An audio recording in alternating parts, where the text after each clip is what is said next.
by Thomas McQuillan and George Gibson. So, this is our first official podcast. Welcome to the Virtual Party Podcast. Episode 1, and I'm here with my guest, I am the guest. Screw that. Listen, I'm telling all three of you here. We are co-creators of this podcast. Yes, well, I'm sorry, my bad. Yes, so we welcome to our Virtual Party Podcast, and as the name says, Virtual Party, but we'll think about a name for now. We're thinking about the name. We call it a Virtual Party because we have a group chat on Facebook, and it's just like this, is talking to friends and all that. So that's what we came up with the name Virtual Party, because it has a nice ring to it, because it is just about conversation, it's about anything, literally everything. So if you don't know, yes, as George said, we're in this group chat called the Virtual Party, and it's just literally just talking about the most randomest shit everything ever. Mostly about our drunken nights out. Really, your drunken nights out. We might talk about that later. Yeah, so let's get into the first topic. So I want to talk about first. Everybody's talking about this right now. I can see your face right now.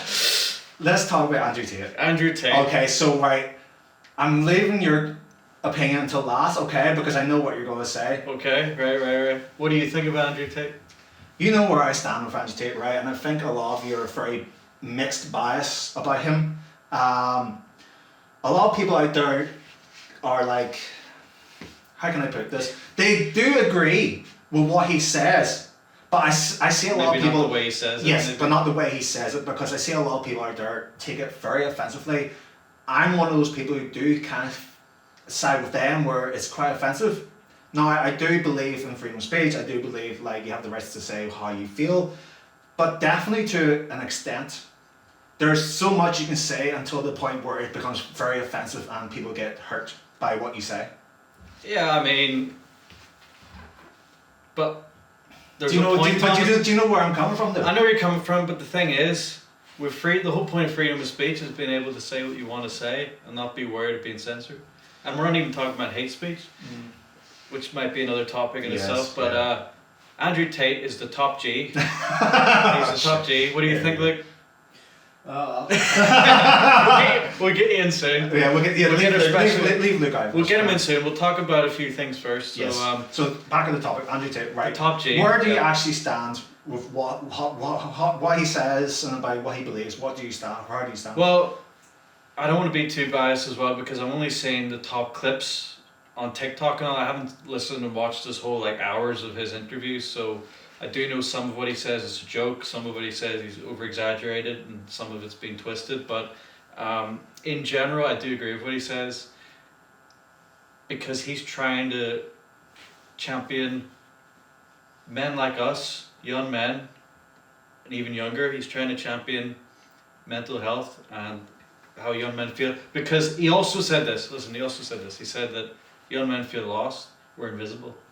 And if you look at it, if we go on a dating app or whatever, we are invisible. And if we go on social media, do you know how hard it is for us to build an audience when a hot girl can just put out her bikini and get 1,000 followers straight away? And that's true, I'm sorry, it's true. Right, so you're saying about mental health and that he's trying to raise awareness for mental health, but do you realise from some of the stuff that he says actually causes mental illness? You realise, especially for women, that's just going to cause a whole lot of stress, a lot of mental distress for women out there. And not even that, he's quite a racist. I'm sorry to say that, but he's a racist. What did he say, racist? He is a racist. What did he say? Have you not seen all these TikTok videos where he talks about racism and stuff like that? He says, they should be put in their place and stuff like that. He's like Donald Trump. Yeah, but he's coloured himself. I know, but you know what I'm saying? He's a racist. He's a sexist and stuff like that. You're saying he's trying to raise awareness for mental health. He's causing mental stress. No, I don't think so. I think okay, he doesn't really. He looks at maybe one part. I'll agree with you there. He looks at depression in a way. He says depression doesn't exist. I don't agree with that. I do think depression's a problem, and we've suffered it, and most people we know of our age have suffered it as well. But what he's trying to say, Thomas, is he's not even giving me a chance. What he's trying to say is, you gotta try yourself, you gotta try and get yourself out of that mental loop that we put ourselves in, try and escape that and build and work on yourself as a man. And look, I do some of the things, I will say some things I don't agree with what he says. I do agree with a lot of what he says, and this is leading into our next topic. Right. Partly freedom of speech, Okay. and I believe everyone has a right to say what they want to say, and him being censored, I think that is Yes, absolutely I disgraceful. do believe that. Yeah, you know, him being banned because about what he believes and stuff like that, it is quite harsh. You know, to do that, but I feel like if he was to be more aware about what he's saying, because obviously the way he says things makes it sound like he's the bad guy. So if he was to word it differently and stop saying like I'm going to choke the bitch out and shit like that. I've seen TikToks where he says that stuff like that. Water. And well, it's sparkling water. That's hilarious. What colour is your Bugatti? What colour is your Bugatti? Stuff like that. You know, that's fine. Like that's not offensive at all. That's just content. But I've seen videos and I've seen audio where he's like, oh, I'm going to choke the bitch out, bitches should be put in their place and shit like that. See him saying that. If he was to put it in a way. But Thomas, I also think that is not 100% the way people are taking it, because I think he's trying to look at things more in a male and female way, like not literally choke a bitch. It's more like, but the man is the man and the female is the female, and now there's getting more of a divide there. It's like multi-genders and all that. It's like what is a man, what is a woman? But then again, that goes into the topic of feminism. Every woman has a right. And men have rights too. Men has rights. We're losing our rights. Well, not really. I mean, I feel like women are still losing their rights. That's it. Maybe let's leave that for another time. Well, let's go on to our next topic. But guys, you see what we're doing here? We're freely talking. And this is a big thing I want in this podcast. And any guest, I don't care what you say, come here and say what you want to say. That's the point of this podcast, is to be able to talk and even be able to have a joke about it. Yeah. So I want to go on to our next topic, because speaking of Andrew Tate, obviously he is a YouTuber. Well, he was content creator, and we are content creators. Yes, and so that's what we're trying to do. We're going to talk about what is it like as a content creator here in Northern Ireland, even if it's filmmaking, if it's on TikTok, Instagram Live, Instagram Stories, whatever. Well, obviously you just came into the world of that because obviously, you know, you've been friends with me for a while, and you know, I've kind of like brought you into this world. Yeah. So how are you finding it as a newbie? How are you finding it? I don't know if you call me a newbie. Well, I mean, you're only starting off. I mean, like, you started about 8 years ago. 8 years ago. Now here's the thing about mental health. I never even left the house. I was like so anxious, so I didn't really join him. Yeah. He was like doing his own thing. I was like, what? He's filming. I'm too nervous about that. Yeah. Anyway, I only started really joining in with him in filmmaking, writing stories, because I like creative ideas. By the way, can I just take a pause there just quickly? I noticed that you keep on looking at the phone. Our main focus are the cameras. I know, but see, we got an Instagram Live here, and I'm seeing myself. I know, like, but just look remember, at that guy. I know, but just remember, our main focus are these cameras here. Oh, I know. So your camera is that one there, my camera's there, and that's both our cameras in the middle. I'm going to edit that bit out. No, anyway. Right, anyway, back to what you said. So like, you're pretty much an introvert a lot of your life. But recently, last few years, I've been getting out doing things, and so basically, we came up with Infected. We've talked about this before. It's one of our series. Well, I don't, not in the podcast. Not in the podcast, but in to other people media, in general. other media, over me, we have talked about Infected and like how successful it has been. Yeah, I won't get into how we started because we already said it. But anyway, Infected. It's a series. We came up. Me, Joseph Lennon, and Thomas. Yes. And it was just a random thing. It was organic and it was brilliant. That's the way that most ideas are made. It's just on the day, on the spot. Yeah. But anyway, that's pretty much the point where I got into filmmaking, and so that's been about 4 years. Now the way that started was because you didn't really know about cameras, but you always knew story ideas. Yeah. So the way that we might as well talk about how Infected started. It was a very random day, and like I'll probably leave a link to it in the description below if this is going on YouTube, of the very first episode. And just, do you remember how I started with me, you and Joe, how Infected started? Yeah. It was a walk to Hollywood. We were on this walk to Hollywood, and we came across this big massive wasteland. And if there's anyone out there who knows Hollywood Exchange, there's this big massive wasteland, and we came across that. And I always bring my camera everywhere I go. Yeah. And I was like, this would be such a cool location for like a apocalyptic thing. And that's how it started. And that's how I started. And ever since then, we've began to get more episodes rolling, you came up with ideas, I wrote them down in the script format, because you're not really still sure how to actually format a script properly. Yeah, just So- mainly ideas, and just microphone and all that, Yeah. acting sometimes. Sometimes, yeah. But that's basically it. So I've been doing this with helping out Thomas, joining him on the odd time, especially On for jobs, especially jobs. for about yeah. 4 years, but he's been doing it about 8 years. Yes. And But- there is another talented filmmaker in this room. Should we bring one now? Let's bring him on. Since we're talking about the topic. Mr. Luke. Yes. Come on board. Come sit down in here. Whoop. Yeah, right there. So since we're talking about filmmaking, Yeah. I wonder. Yeah, you're gonna be a central camera then. Yeah. Right. So I'm gonna check who's on the live. I'm really no, curious. no, you. I'm curious. Right, I'm curious. Right, I'll quickly check. So there is only 2. Who's in it? I don't even know. Come on, guys. Corey and Ryan.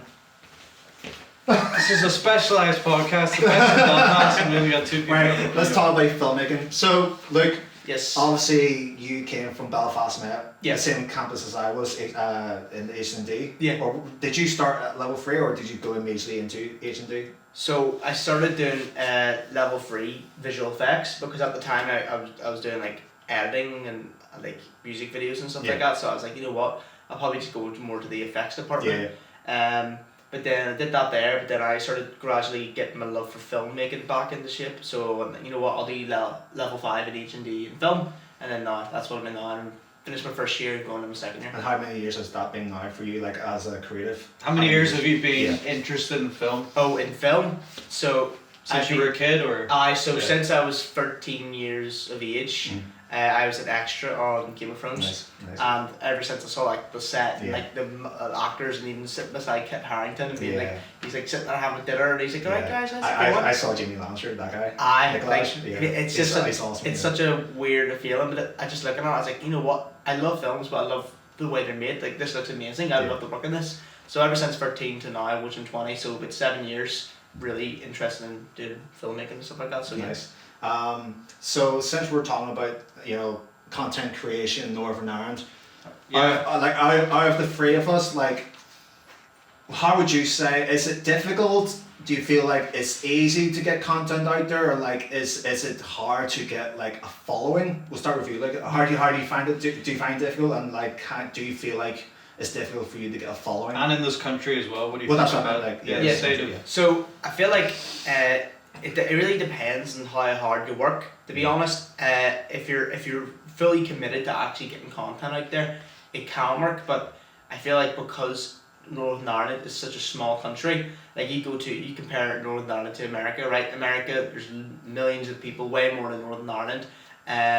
You get people in America and you see a lot of them being successful because there's more people. Yeah. In Northern Ireland, it's such a small country, and because of that, you have a thing called small town competitiveness. So Yeah. everyone, like even videographers or rappers or anything like that, they They're all want to be competitive. on top. Yeah. And if they are on top, people are jealous of that. So people, I feel like, just need to be more supportive of their creators, and I feel like the Northern Ireland scene in terms of content will build up gradually, but not in the next like 10 years or so. Yeah. Now there has been a growth in content creation Yeah. here, especially on TikTok. Yeah, 100%. Yeah. And we're going to get into that. So I just came across TikTok, I don't know, maybe just about a year now. Yeah, you're. And it's such a platform because Aye. it's obviously because it's such a modern sort of like app to use now, and like literally anybody can do it. Doesn't matter if you're a filmmaker Yeah. or creative. Literally, it could be a 12-year-old kid doing like a stupid dance, on Aye, of TikTok, course, and yeah. you get like millions of views. Yeah. While us filmmakers, we're bursting our asses off, and we get like about maybe 200 views. Yeah, yeah, You know? that is true. Yeah. So now that's going on to another thing. How do you think us as creatives? How do you feel like we can get more of an audience on TikTok? Do you feel like we can still do what we do, or do we have to like grow with the emerging sort of like Trends and stuff yes, like that. yeah, I feel like it's sort of like it depends on what you're doing. If you're more passionate about your work, just showcase your work because that will get you more high paying clients or just clients in general.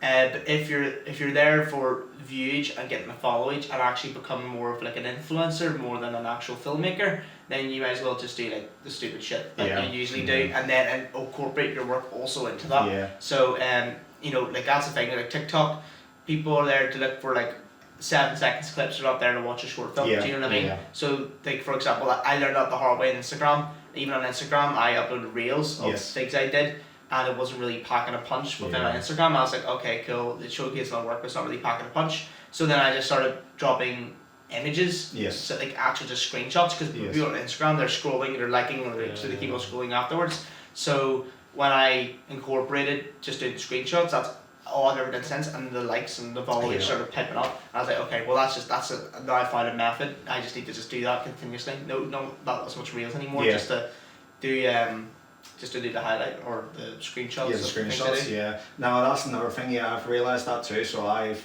started to upload my actual short films onto Instagram, and it doesn't seem to get a lot of following there. Yeah. Now, whenever you post on the likes of Facebook or YouTube, you get loads of views, but that's the thing, so you have to think about your platform where you're uploading to.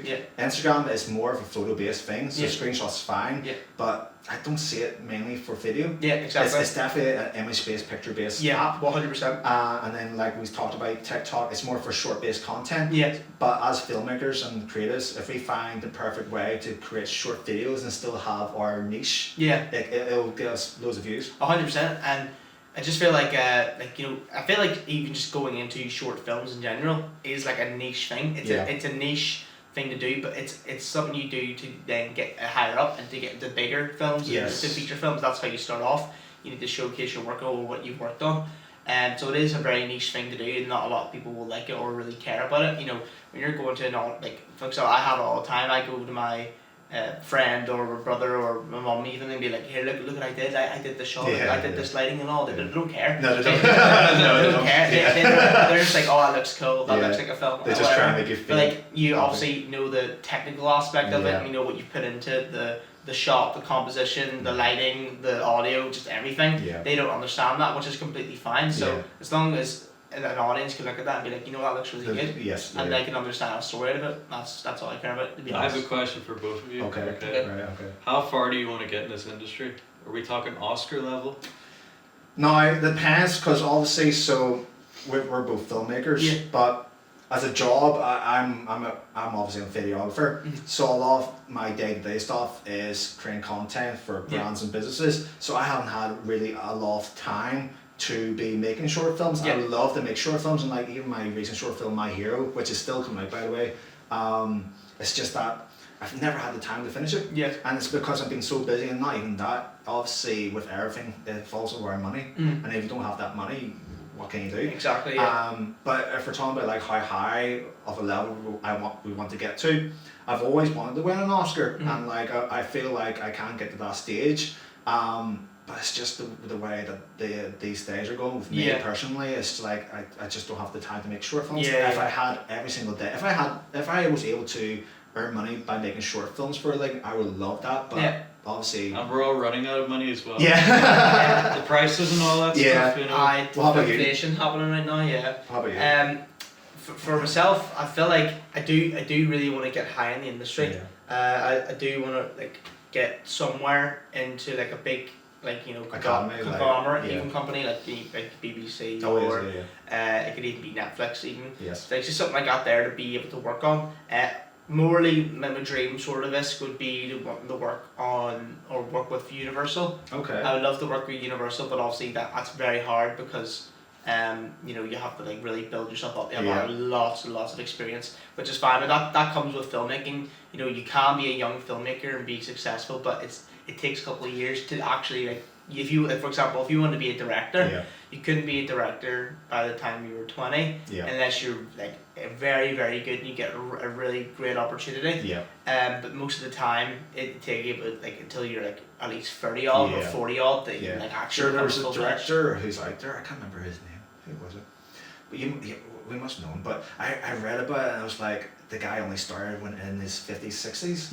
And that's how he became actually successful in directing. He was like 50 years old. It's like, it's so scary. And that also comes down with another thing as well. I feel like a lot of the young people are really like toned up on the part of like, oh, I need to be successful. I need to climb the ladder. I need to be on top of the game when you're young, but you don't No, have to. no. Like the only way you'd be thinking of that is if you think you're gonna die soon. Yeah, But we're not. Well, that'll go to a different definitely coming topic. in. So Yeah. as long as you're blessed for every day, that's cool. But Yeah, when it comes to that sort of thing, I feel like a lot of people need to sort of just relax a wee bit and just focus on creating good content and creating their good portfolios Yes. to then apply that to businesses and other groups as well. So yeah. So Nice, focus nice. on the day, because this. This True, that'd be a last day. I've always been told this. It's like the best present of all is presence. Yes, Yeah. just being in the moment, Yeah. and just enjoying every single day Yeah, that you yeah. have, because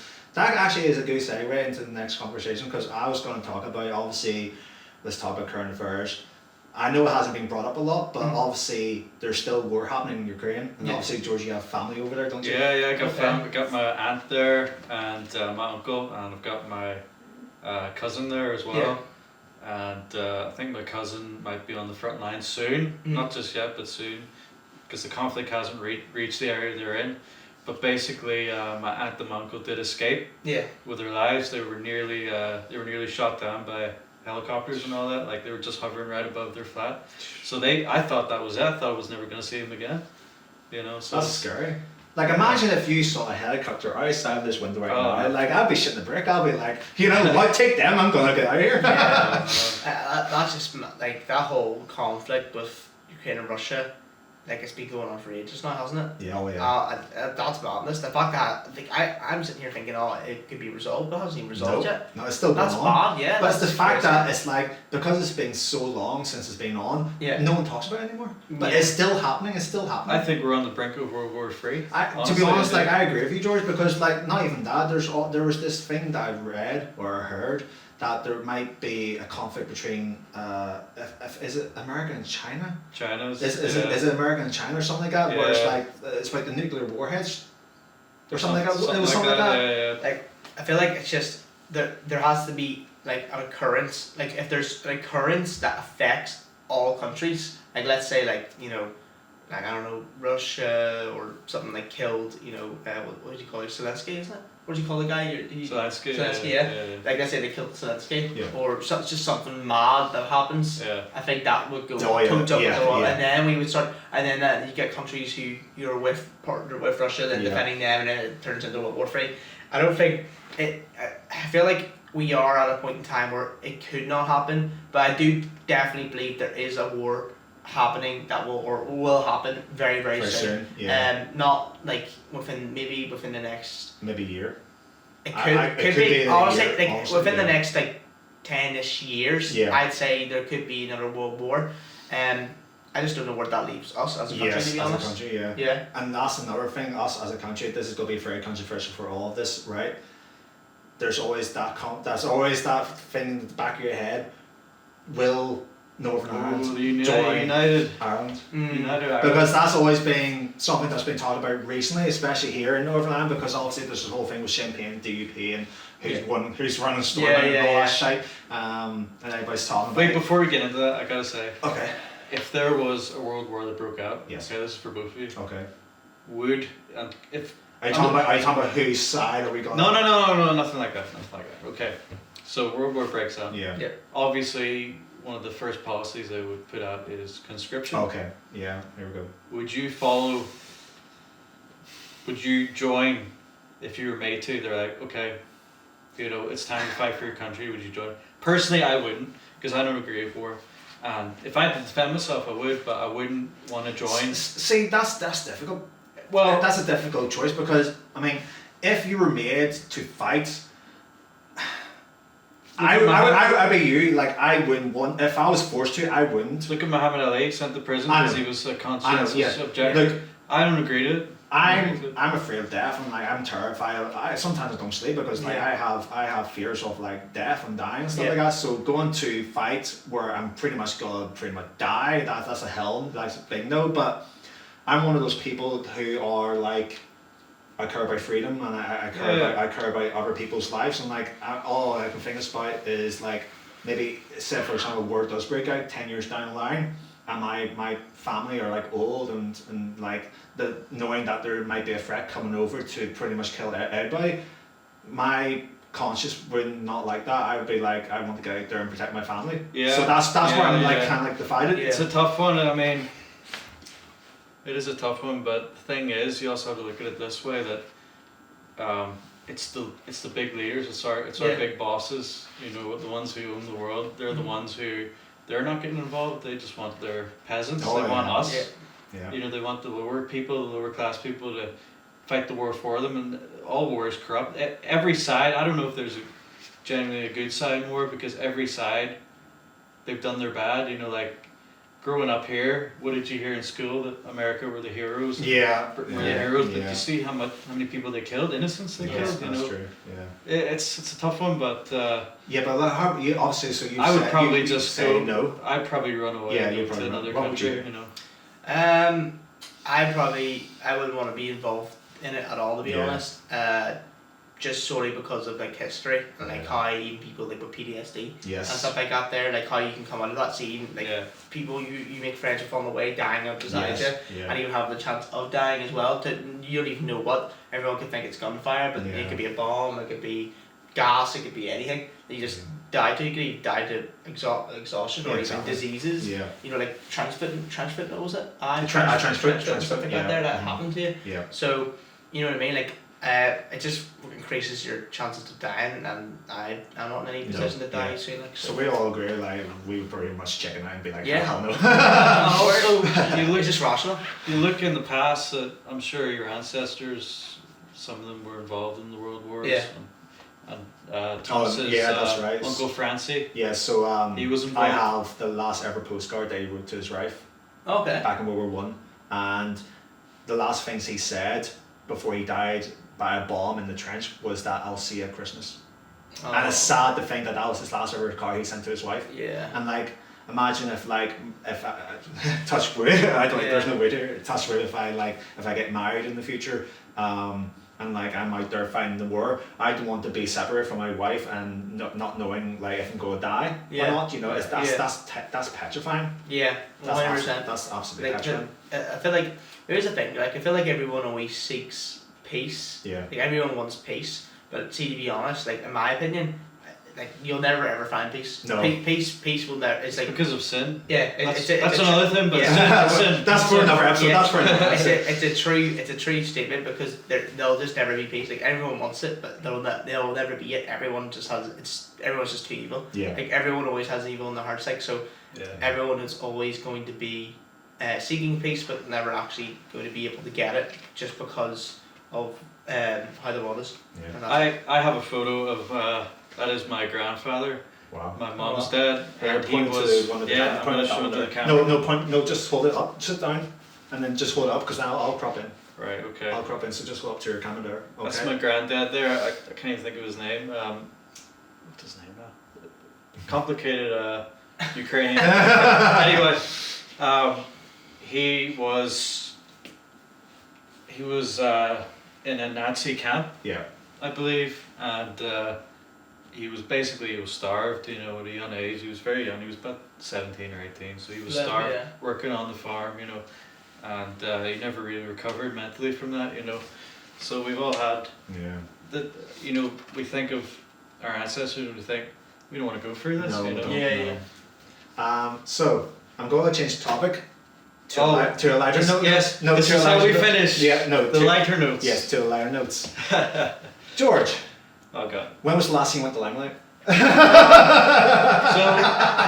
if you guys don't live in Belfast, you won't know that there's a popular nightclub here called Limelight, or as people may know Limeshite. as I think it's Limeshite. There's nothing there. Well, look, there's not many nightclubs in Belfast. Actually, there's loads of nightclubs. There's a lot of bars, but not a lot of nightclubs. There's loads of nightclubs. Thompson's, Limelight, Lux, Cuckoo's, Nasty. Are they nightclubs though? They are nightclubs. As long as you can dance in it, it's a nightclub.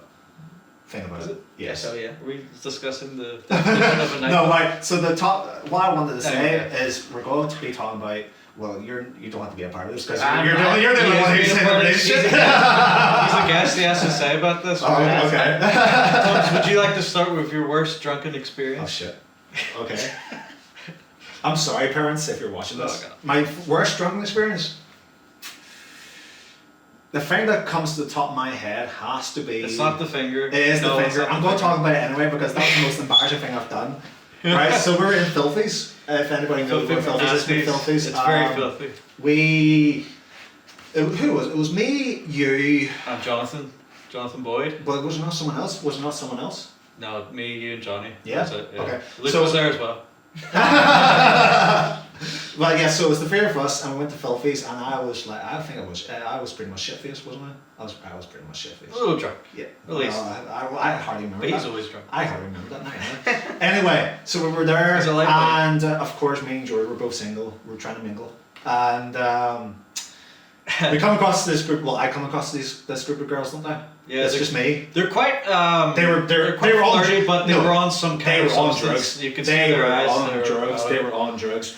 I hate drugs. But anyway, they looked like they were on drugs, but I didn't realize. Don't at the take time. drugs. None Yeah, of us do yeah. that. So don't But I didn't realize that at the time. I Yeah. just thought they were just drunk. I didn't realize they were Yeah, on drugs.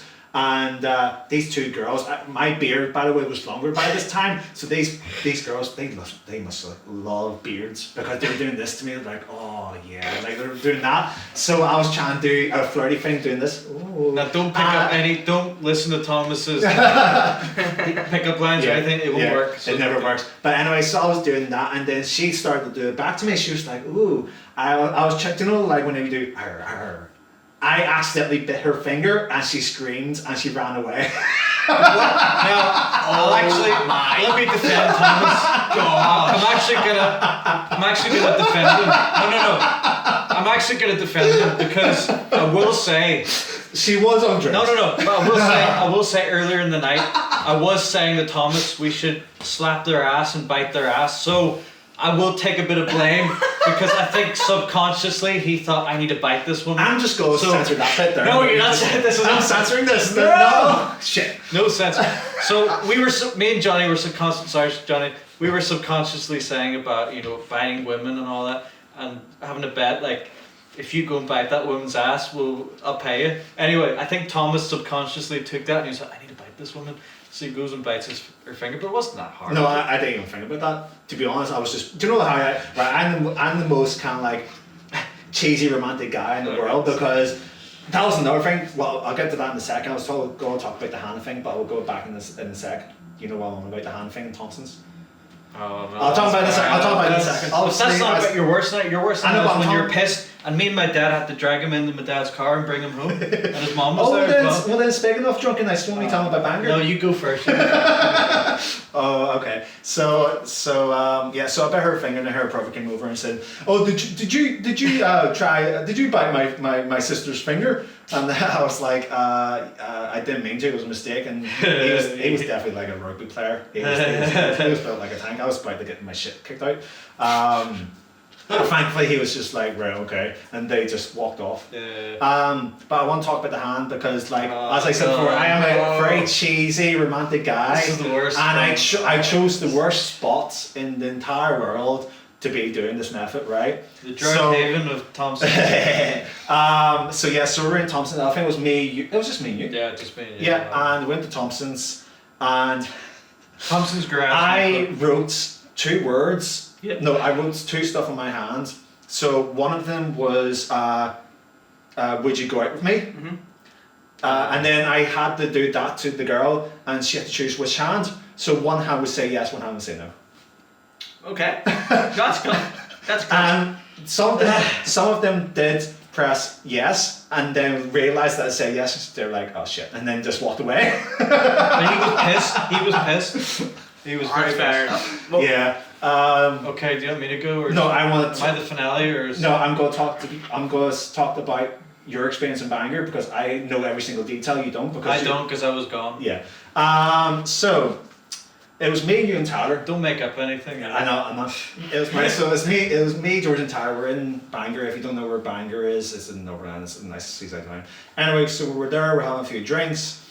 George was completely shit-faced out of his head. We're talking very drunk. And we came to the so we I did spent over 50 quid. yeah, and we went to we pretty much did a bar crawl around Bangor, Yeah. and our last stop was Hop House. If anyone knows Hop House, is a great bar. Go check it out.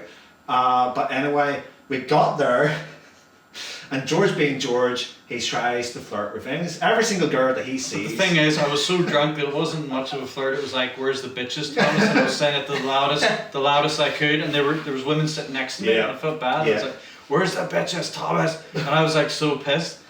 And we get up. No, it was the fact that Tyler went home early. Yeah. He was like, he was pissed as well, but you were worse than Tyler. Oh. But we stayed out. Jameson's, I had bottles of Jameson's and all that. No, for fuck's sake. Yeah, he was mixing a lot. But anyway, he left, and then it was just me and George. And I was like, right, no, we're getting home. But the thing is, obviously, we live in Belfast, and Bangor's like a train journey away, and this was like midnight, so there was no public transport, and I was not willing to get a taxi. That's going to be expensive as hell. So there was a hotel in Bangor, and I said to George, right, give me your card details, and I'll book us like 2 rooms for a hotel. He does that. We booked the hotel. On our way to the hotel, he collapses to the ground and passes out. It was pretty much like he was dead because he was not moving at all, and all I could hear was like very subtle breathing. I was starting to kick him as well. I was like, George, this is not funny. Good. Wake up. Wasn't good. So I had to phone his parents, and they took him back home. And what was worse, that we were sat outside this casino, and the casino workers came out. He puked everywhere, and thank God that I went to the hotel. But the next morning, I walked past that casino, and the Bangor Council was there washing his puke off the pavement. Oh my God! Sorry, Bangor. Okay, now look, it's your turn. Is there any funny? It doesn't have to be a drunken story, but any funny or embarrassing stories you've had experienced? The only time I've been like mad drunk would have, because I rarely get drunk, to be honest. I only get usually drunk like 2 times a year. Okay. So we should follow his example, George. I don't get drunk anymore. So no. Last time I was drunk there was on Easter Sunday, and I was out with my workers for Real Pizza. Yeah. And Love Cheese and Shakes as well. And we were out there, and we were at this place called the Surf Shack. Yeah. And they do the Belfast pubs. So they do the pedal pubs. So before that, I was at home and I made myself a cocktail. Yeah. We were talking like peach schnapps, some, I think it was like some other juice as well. I forget what it was. Basically, it was essentially a wee-wee. So cranberry juice, peach schnapps, all that sort of shit. And then I had, but here's the thing, it wasn't like a glass or a bottle. It was a fucking 3-liter tank of a fucking cocktail. So like, George. You ever get that things where you go, like, you're in a doctor's or you're in a dentist and you have like, the wee water with the plastic cups. Yes. And the wee tank of water on top. Yes. Like that. It was like that. You had the whole thing. I had the whole thing. So George, you know where they're going next time. And bear in mind, I was at 12. This was like at like 11 o'clock in the morning.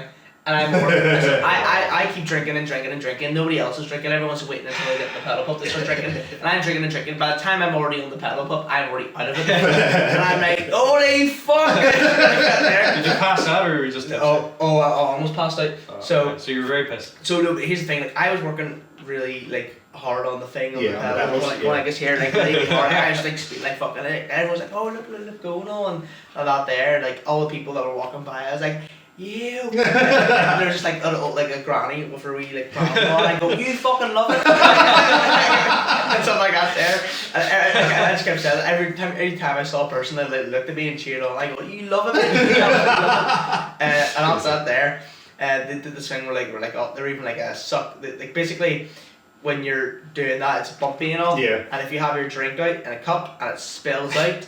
You basically, there's no cleaning of it. You have to actually lick it off the fucking thing, or you have to suck it off. So everyone was going like, suck it up, and everyone else is so awkward about it. But as soon as I got my opportunity to suck it up, I was like, all over the table. But basically, by the time we got back to Surf Shack, I'm absolutely smashed. They had a halfway break. I'm doing YMCA at Belfast City Hall at 12 o'clock.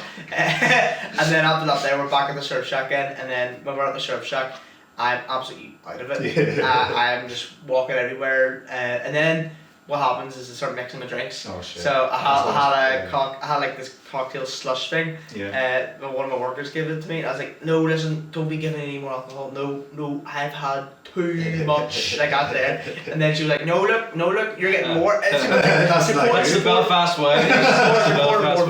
More vodka in it, and I didn't have vodka. with my, peach schnapps and a bit of vodka and cranberry juice, but it was like this like slush. Yeah. So I had that, I drank it, and I was moving around, I was going around the place, I was bumping into people, accidentally making people pour drinks and all that sort of stuff. And then like all of a sudden I just hit, I was like, oh my gosh, I feel so sick. and to a point in my head, like even when I'm in a drunken state, I was trying to think serious, like look, you're drunk, focus, you're about to be sick. So I basically I sat there for a bit, and everyone looked at me and was like, are you alright? Look, and I was like, you know the way sometimes when you feel like you're about to be sick, when you're about to be sick, and then like you don't feel like speaking because if you feel like you speak, you're gonna be sick. Yeah. So people come over and say, are you look, tap me on the back, and I go. I got there, and then basically after that, it just hit me all of a sudden. Bear in mind, my girlfriend was not in the picture. Like she was out helping one of her friends because she got like lots of like. She got something spilled all over. Oh, right. Could be me. But she got something spilled over, so she went back to her house, which is a wee hike away, and then came back. So I was sitting there, and then all of a sudden it just came to me, and I just freed up, and I sat there in the toilet, free up like completely, and I was like, oh, this is bad, like. But what happened was my mate took a picture of me, but it looked so dodgy because there was like. When I looked back at the picture and I actually saw it, it looked like there was like a needle on the floor. So then I was like, whoa, what? Is that what I think? So you see me throwing up in a toilet with a picture and then you see a needle on the floor. You're like, oh my gosh, this guy's out of it. So I was like, no, that's not me. That wasn't me. No, I was just sitting there. So I was like, it must have been either some people before we came in or it must have been someone from my group, which I don't know about. But it just looked like a needle. It could have been not. Yeah. But basically after that we had to walk from Surf Shack, which is like, you know where Castle Court is? Yes. So right from the Castle Court all the way to the points. Okay, And I remember just walking there with my girlfriend's mate, and she was like just looking after me all. And I was just looking at the floor. And I was looking around Belfast, like Belfast looks class. I eventually got to the point, and I was like, I'm only drinking water only. I'm sweating my bollocks off, and then I literally just like sitting in the corner of points, and I was just passed out. I was just like, it's here, like just completely laid out flat. And then like people come in to me going like, right, mucker? And I was like, right, what's happening? I remember you, fuck's sake. Here, what's the crack? I was let's go back to sleep. And then I basically the whole night, and then after leaving the points, we went to Thompson's. By the time I got to Thompson's, I was okay. I was sobering up. I was still out of it. My head was a wee bit sore. But then it sort of flushed out after I went to the toilet a couple of times, and then I started drinking even more. And then after that, I go a wee bit drunk. But then after that, it was just a great night. I don't really get like mad drunk. You sort of basically have to get drunk with me to understand how I get on. And basically, I'm just bonkers. I'm just nuts. Like I'd be like some guy would be like going up to me, and I'm like, you just fuck up. So when I got there, like I just speak my mind usually when I'm drunk, but whenever I'm drunk, we'll talk about this, like what we do. So obviously you're just a bit mad anyway. For me, whenever I'm drunk, you notice there's a lot, especially at Limelight, obviously because you always drag me there. I just dance. He puts a ball on his mouth and he just goes dance. like this. I just dance. I don't know. I get into such a dance mood. And he does. No one can talk to him. He just does his own thing. I just dance. I don't know. I try to talk to girls. That's what I try to do. But yeah. You're dead. Go ahead. I fail most of the time. But I know. Well, that's the thing. Like, see, like like even like nightclubs. I feel like nightclubs are like designed for places to have fun, but also to meet and socialise with new people. So that gives you an opportunity to meet. Like it's true, but there's a lot of people. I know. That's the difficult thing. Yeah, that's the difficult thing because a lot of, especially girls. You gotta try it anyway.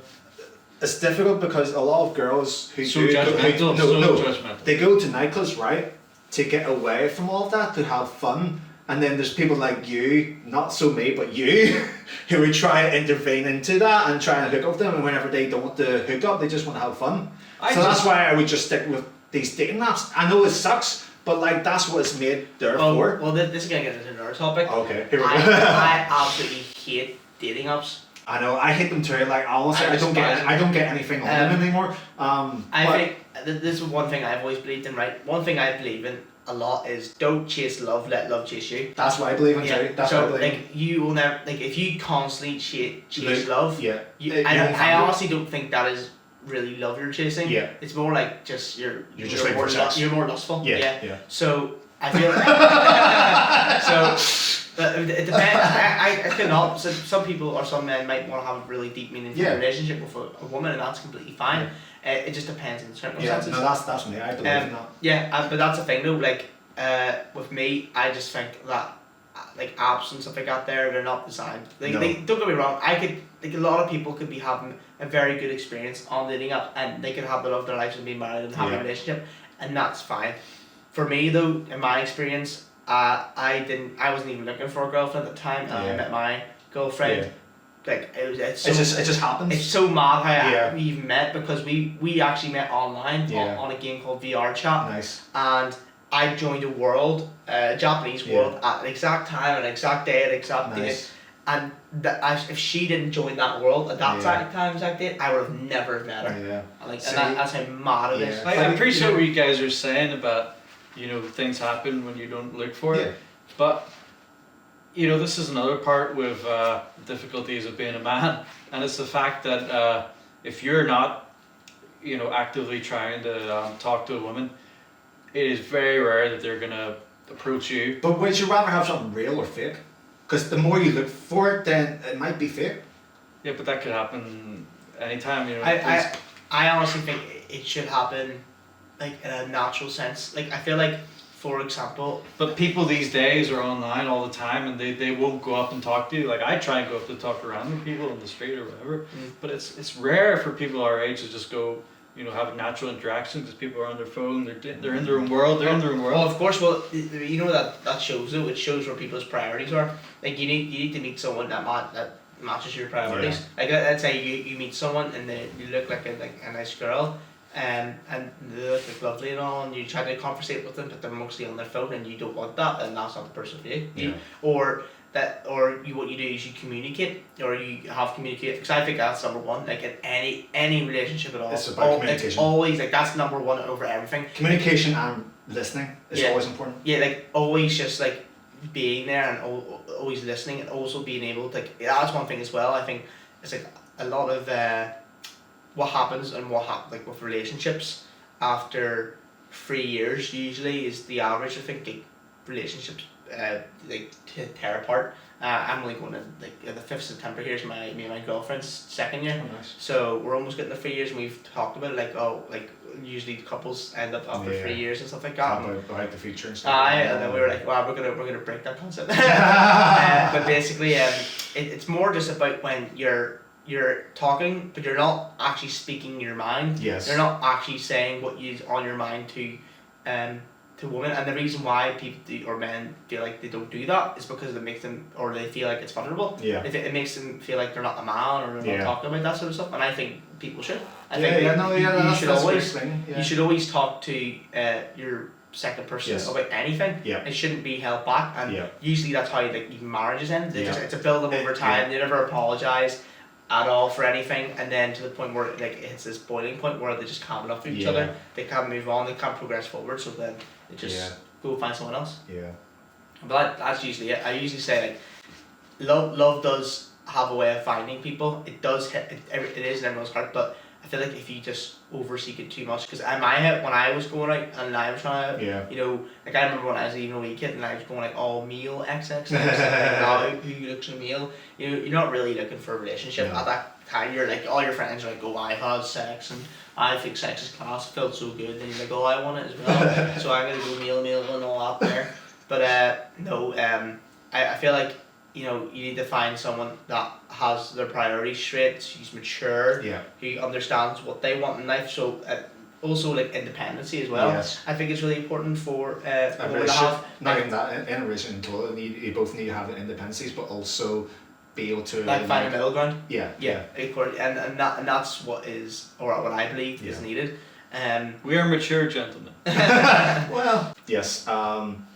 And like I said, I talked about my experience with that, but obviously the way that mine ended, it wasn't such a bad thing in a way. It wasn't a bad thing, it was just more of like a mutual understanding. So I'm not going to talk about it because it's quite private. But anyway, she had a certain viewpoint, and I saw a certain viewpoint, sexuality wise and stuff like that. And don't go with that. I'm not going to go into it. Oh, yeah. I actually think I have a grasp of the situation. Yeah. So that's completely understandable. Yeah, so that was understandable, and obviously it was hard for me, and things got complicated, and we thought it was both best just to cut ties there.